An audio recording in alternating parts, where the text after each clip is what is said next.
This little generator right here has powered my heat, my refrigerator, and a lot of things in my house, and today I'm going to show you how. As well as what you can realistically run off a 2,000 watt generator like this. Now, the biggest reason I got this generator is because I wanted to have something as a backup, right? My first generator I bought was a very good model. It was a Harbor Freight. It was like a $90 model. It was very, very cheap. Little two-stroke generator. You've probably seen them around. I don't know who the manufacturer is, but two-stroke model, ran great. I had kept it since it was so cheap. I didn't even run it when I bought it. I said, I'm going to put gas in it, I'm going to run it, and then the gas is going to go bad, and I'm going to have problems with it. So I just left it in the boiler room of my house, no fuel in it, in the box, in the closet. And it stayed there for 10 years, didn't use it, and then we had a big storm. And what happened to the big storm? Power went out. So fortunately for me, I have a hot water boiler, so all I need to run is a little tiny gas valve that's 24 volts, doesn't draw a lot of amps, and a little tiny pump to circulate hot water through my house, and I have heat. So I calculated what the wattage was. It was somewhere around 400 watts.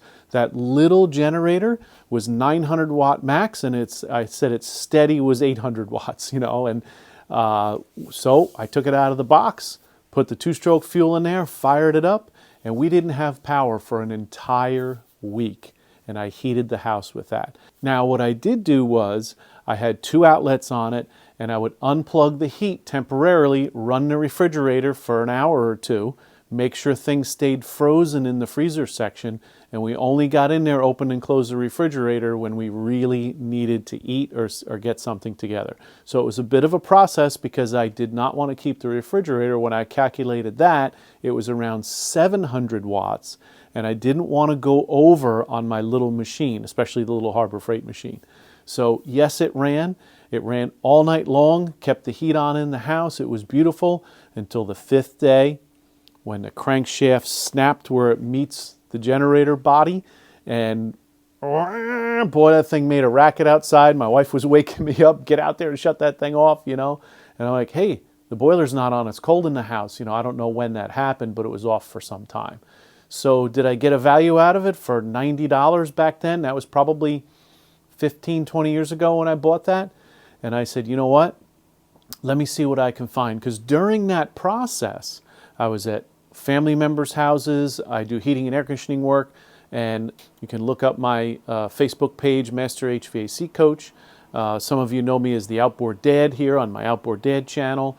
But everybody was coming to me, I can't get my furnace running off my generator. And through the research that I did, I found out that a lot of times the RPMs were too low, or it's just dirty power. This model is the inverter duty model.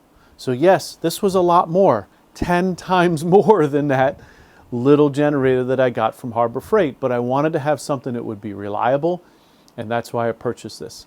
So what I did was, and you have to do what you need to do and get your electrical code squared away, but I had an electrician come out and put an on switch on my boiler power. This way I could plug this in, just shut it off to the power in the house, and shut it on to an outlet where I could plug in to my generator. Now I know it was done safely. And then, now since this is 2,000 watts, I can run my refrigerator. Now at my sister's house, she had a Home Depot generator, not an inverter duty. Went over there because her refrigerator wasn't working, and it burnt out the electronic boards in the refrigerator because it's just that dirty power. So that's another reason I use this, and I use it specifically. Now I have a couple videos because maintaining the carburetor cleaning on this is something I've learned how to do through other YouTube videos, so I thank guys out there for that. But this is what I do to keep my house warm and to keep the electronics going in the house, because you know what? We can turn off the heat for maybe an hour and watch TV. The TV doesn't take much at all. The refrigerator we would leave run during the day. So basically what we would do was, when we're not in the home, we set the heat for 69 degrees, let the refrigerator run, we go to work, come home, this would be running outside, right? I also had a little chain lock around it. They make a lock for this, but I kind of had my own chain around it. Plus we have some good neighbors that work from home, which was nice to see, and I have some cameras at my house, so nobody could walk away with my generator. But I had this running outside all day long, didn't even burn a half a tank of fuel when I was at work. It was really, really cool, but I'm not drawing a lot of power. So then when we got home, we could go ahead and hook up some other electronics and safely run them watching TV. You know, we could turn the refrigerator off for a couple hours while we're watching TV and plug it back in at night when we go to bed. So that's how I take care of my house. Now, whole house generators are great. It's just more to maintain and more expense. So this, yes, I had to clean out the carburetor.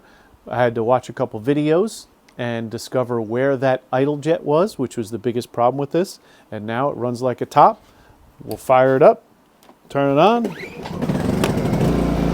and she's ready to go.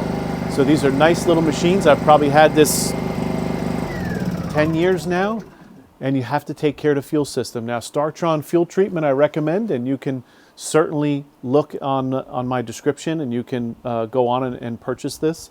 And I do use that for all of my machines, boats. I have a 75 Ford pickup truck, a 51 Ford pickup truck, and when I store them for the winter, I make sure I have Startron in there. It makes it last longer. But with these, if you don't use them for several years, even though you have the treatment in there, you have to flush the fuel out. And I didn't get to it in time, and I got a little clog in my carburetor. So, but clean them out, and you're back up and running. Please like, subscribe, send me any comments that you have, and we'll look forward to seeing you in the next video. Have a great day.